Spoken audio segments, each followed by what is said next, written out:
I touched on it, and then I'll have Stephanie probably add hers. But I think that Pierre did two things. First and foremost, he had a sense of community. It wasn't just a training platform. He himself got on. He had other early members get on. They had the boards. They had the chat rooms. So they actually did create a sense of community. The second thing he did was, how do you get people to buy and sell when they don't know each other? That was pretty unheard of.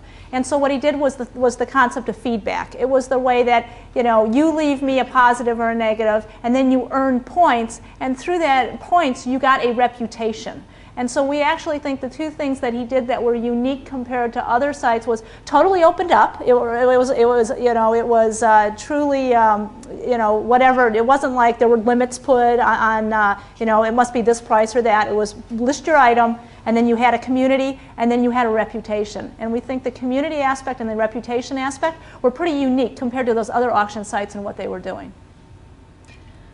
Yeah, I think one lesson, having been an entrepreneur before eBay and starting a company that went public but then ultimately got acquired, having been through that experience and looking at what Pierre did, Pierre actually, the first priority for him was profitability.